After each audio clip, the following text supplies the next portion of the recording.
நண்பர்களுக்கு வணக்கம். எல்லாரும் எப்படி இருக்கீங்க? காய்கறிகள் அப்படிங்கிறது நம்மளோட அன்றாட தேவை, அத்தியாவசியமான தேவை. நம்ம ஒரு செலவு கணக்கு, வருடத்துக்கான ஒரு செலவு கணக்கு பார்த்தோம் அப்படின்னா, நம்ம வாங்குற வருஷத்துக்கு ஒரு தடவை வாங்குற துணிமணிகளாகட்டும், அப்படி இல்லை அந்த ப வீட்டுக்கு தேவைக்கான வாங்குகிற பொருட்களாகட்டும், அது டிவியாக இருக்கலாம், ஃப்ரிட்ஜாக இருக்கலாம், ஸ்பூனாக இருக்கலாம், டம்ளராக இருக்கலாம், அதாக இருக்கட்டும். அப்படி இல்லை நம்ம பலசரக்கு ஜாமான் ஆகட்டும், மாதத்துக்கு ஒரு தடவை வாங்குகிற பலசரக்கு ஜாமான் ஆகட்டும், இந்த டூத் பேஸ்ட்டு, ஷாம்பூ மாதிரியான ஐட்டமாக இருக்கட்டும், இது எல்லாத்தையும் விட நம்ம எங்கே நிறைய செலவு பண்ணுறோம் அப்படின்னா காய்கறிகளில் தான் செலவு பண்ணுறோம். இதில் நம்ம காம்ப்ரமைஸ் பண்ணிக்கவே முடியாது. நம்ம காய்கறிகள் வாங்கி தான் ஆகணும், நம்ம சாப்பிட்டு தான் ஆகணும், நம்ம ஹெல்த்தியாக இருந்து தான் ஆகணும். இன்றைக்கி இந்த பதிவில் நம்ம 1000 ரூபாயில் ஒரு மாதத்துக்கு தேவையான காய்கறி தேவையை எந்த ஒரு காம்ப்ரமைஸும் இல்லாமல் எப்படி பூர்த்தி பண்ணிக்கலாம் அப்படின்னு தான் பார்க்க போகிறோம். இதில் நம்ம ஒரு 10 டிப்ஸ் பார்க்க போகிறோம். இந்த டிப்ஸில் நம்ம எப்படி காய்கறிகள் வாங்கணும், எங்கே வாங்கணும், அதை எப்படி ஸ்டோர் பண்ணி வைக்கிறது, ஸ்டோர் பண்ணி வைக்கிறதுக்கான டெக்னிக்ஸ், ஒரு 4-5 டெக்னிக்ஸ் அதை பார்க்க போகிறோம். இது நிச்சயம் உங்களுக்கு ஒரு பயனுள்ள பதிவாக இருக்க போகுது. உங்களோட பட்ஜெட்டில் ஒரு நல்ல ஒரு அமௌண்ட்டை உங்களுக்கு சேவ் பண்ணி கொடுக்க போகுது. பதிவுக்குள்ளே போகிறதுக்கு முன்னாடி நீங்கள் நம்ம சேனலுக்கு புதுசாக இருந்தீங்க அப்படின்னா சப்ஸ்கிரைப் பண்ணிடுங்க.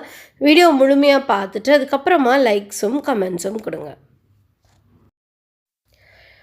முதல் டிப் பார்த்திங்கன்னா, காய்கறிகளை நம்ம மார்க்கெட்டில் போய் வாங்கிட்டு வர்றது. இப்போ நம்ம வீட்டுக்கு கொண்டு வர காய்கறிக்காரம்மாக்கிட்டேயோ இல்லை பக்கத்தில் இருக்கிற ஒரு காய்கறி கடையிலையோ நீங்கள் போய் காய் வாங்கினீங்க அப்படின்னா ரொம்ப பயங்கரமான விலையில் தான் விற்பாங்க. ஒரு 2 மடங்காவது கூட காசுக்கு தான் நம்ம விற்பாங்க. அவங்களையும் நம்ம ஒன்றும் சொல்ல முடியாது. அவங்களுக்கு கடையோட வாடகை இருக்குது, அது தூக்கிட்டு விற்கிறதுக்கான வாடகை இருக்குது. ஸோ நமக்கு கம்மி காசில் நமக்கு நல்ல காய்கறிகள் வேணும் அப்படின்னா நம்ம மார்க்கெட்டில் தான் போய் வாங்கணும். நம்ம மார்க்கெட்டில் போய் வாங்கினோம் அப்படின்னா நல்ல ஃப்ரெஷ்ஷாகவும் காய்கறிகள் நமக்கு கிடைக்கும், நிறைய வெரைட்டியும் கிடைக்கும், நமக்கு விலையும் ரொம்ப ரொம்ப நம்ம கம்பேரிட்டிவ்லி ரொம்ப கம்மியான விலைக்கு கிடைக்கும். மார்க்கெட்லேயே பார்த்திங்கன்னா நிறைய வகையான மார்க்கெட்ஸ் இருக்குது. ஃபஸ்ட்டு நீங்கள் ஒரு சின்ன உங்கள் ஏரியாலேயே சின்ன மார்க்கெட்ஸ் இருக்கும், அங்கேயும் வாங்கலாம். இல்லை நீங்கள் பெரிய மார்க்கெட்டில் ஹோல்சேல் கடைகள்லையும் போய் வாங்கலாம். நீங்கள் ஹோல்சேலில் போய் வாங்கும்போது என்ன ஆகும்னா பெரிய பெரிய டப்பில் வச்சுருப்பாங்க, அப்படியே ஒரு கூடையாக வச்சுருப்பாங்க. ஒரு கூடை, அதாவது ஒரு கூடை எப்படி 10 கிலோ அந்த மாதிரி இருக்கும். அந்த மாதிரி கூடையில் போய் நம்ம வாங்கலாம். அப்படி வாங்கினோம் அப்படின்னா நமக்கு அவ்வளோ காய்கறி தேவை இருக்காது. நீங்கள் அக்கம் பக்கத்தில் இருக்க 4-5 லேடிஸ் சேர்ந்து போய் நீங்கள் வாங்கிட்டு வந்தீங்க அப்படின்னா உங்களுக்கு நல்ல ஒரு கம்மியான ரேட்டில் கிடைக்கும். எல்லாருக்குமே பயனுள்ளதாக இருக்கும் அது. இரண்டாவது குறிப்பு பார்த்திங்கன்னா, வெங்காயம், பூண்டு, உருளைக்கிழங்கு இது மொத்தமாக வாங்கி ஸ்டோர் பண்ணிக்கிறது. ஒரு 7-8 மாதத்துக்கு இதை நம்மளால் ஸ்டோர் பண்ண முடியும்.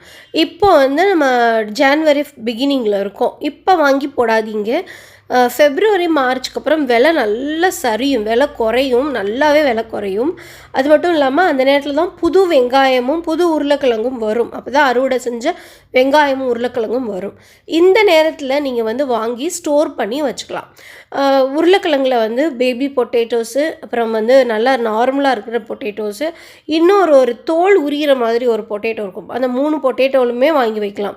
அதே மாதிரி வெங்காயத்தில் சின்ன வெங்காயம், பெரிய வெங்காயம், வெள்ளை கலரில் ஒரு வெங்காயம் இருக்கும். அது வெள்ளை வெங்காயம் வாங்கி வச்சிங்கன்னா நீங்கள் ரொம்ப நாள் ஸ்டோர் பண்ணலாம். வெள்ளை வெங்காயம், அப்புறம் வெள்ளை பூண்டுலேயும் அதே மாதிரி வாங்கி நம்ம ஸ்டோர் பண்ணலாம்.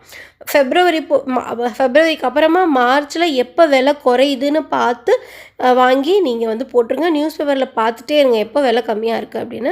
ஒரு 10 கிலோ உருளைக்கிழங்குலாம் நல்லா 20 கிலோ 30 கிலோ கூட வாங்கி போடலாம், உங்களோட தேவையை பொறுத்து. நான்லாம் என்ன பண்ணுவேன்னா நல்ல ஒரு வெங்காயத்துலலாம் ஒரு 30-40 கிலோ வாங்கி போட்டுருவேன். இங்கெல்லாம் சின்ன வெங்காயம் கிடையாது, பெரிய வெங்காயம் மட்டும்தான். 30-40 கிலோ வாங்கிட்டு இந்த படிக்கட்டு ஏறுற இடத்துல கீழே எனக்கு கொஞ்சம் காத்தாட கொஞ்சம் ஸ்பேஸ் இருக்கும். அந்த ஸ்பேஸில் போட்டு விட்ருவேன். அப்படியே பரப்பி கீழே ஒரு சாக்கை விரித்து, சாக்குனா நைலான் சாக்கில் நம்ம அந்த ஆர்கானிக் சாக்கு இருக்கும்ல, அந்த சாக்கை விரிச்சு விட்டு அதுக்கு மேலே பரப்பி விட்ருவேன்.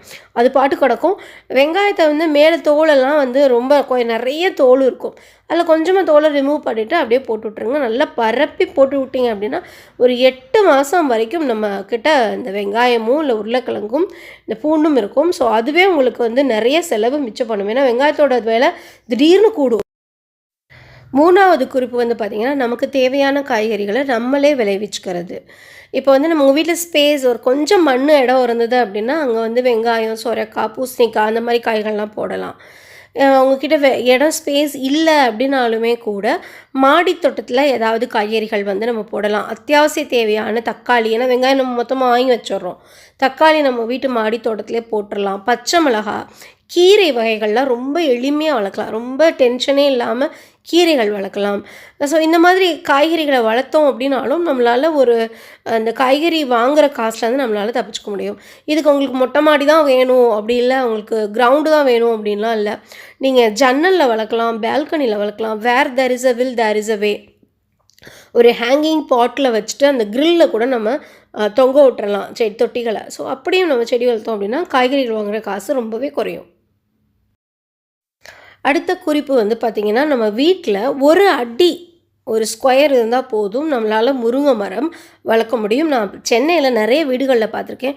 முன்னாடி சின்ன சின்ன இடத்துல கூட வந்து முருங்கை மரம் வச்சுருப்பாங்க. ஒரு முருங்கை மரம் இருந்தது அப்படின்னா அது வந்து ஒரு அட்சய பாத்திரம் மாதிரி. வாரம் ஒரு தடவை முருங்கைக்கீரை சாப்பிடும்போது நம்ம உடம்புக்கும் நல்லது, நம்ம பட்ஜெட்டுக்கும் ரொம்ப ரொம்ப நல்லது. நம்ம முருங்கைக்கீரை வச்சு முருங்கைக்கீரை பொரிச்ச குழம்பு பண்ணலாம், பொரியல் பண்ணலாம், ஒரு சூப்பு பண்ணி குடிக்கலாம். முருங்கைக்காய் வச்சுட்டு மோர் குழம்பு, சாம்பார், கறி குழம்பு நம்ம சொல்லவா வேணும், விதவிதமாக நம்ம முருங்கைக்காய் வச்சு பண்ணலாம். முருங்கைக்காய் பிஞ்சில் ஊறுகாய் கூட நான்லாம் போடுவேன், அவ்வளோ சூப்பராக இருக்கும். ஸோ வந்து ஒரு முருங்கை மரம் கண்டிப்பாக நம்ம வீட்டில் இருக்கணும். ஒரு முருங்கை மரம் இருந்தது அப்படின்னா நம்மளோட பட்ஜெட்டில் நல்ல ஒரு பெரிய ஒரு வித்தியாசம் தெரியும். ஒரு சின்ன ஸ்பேஸ்லையாவது கட்டாயம் முருங்கை மரம் வைங்க. நீங்கள் வாடகை வீட்டில் இருந்தீங்கனாலும் பரவாயில்ல, முன்னாடி ஒரு முருங்கை மரம் வைங்க. ஸோ உங்களுக்கு இல்லாட்டினாலும் ஃப்யூச்சரில் வேறு யாருக்கும் வந்து கண்டிப்பாக உதவும். அடுத்து இஞ்சி அப்படின்னு எடுத்துட்டோம்னாலுமே இஞ்சி நமக்கு வருடம் முழுமைக்கும் தேவைப்படுற ஒரு பொருள். இஞ்சி பூண்டு பேஸ்ட்டு இல்லை டீக்கு கொஞ்சம் இஞ்சி ஆகட்டும், நமக்கு வந்து இஞ்சி எப்போவுமே தேவைப்படும்.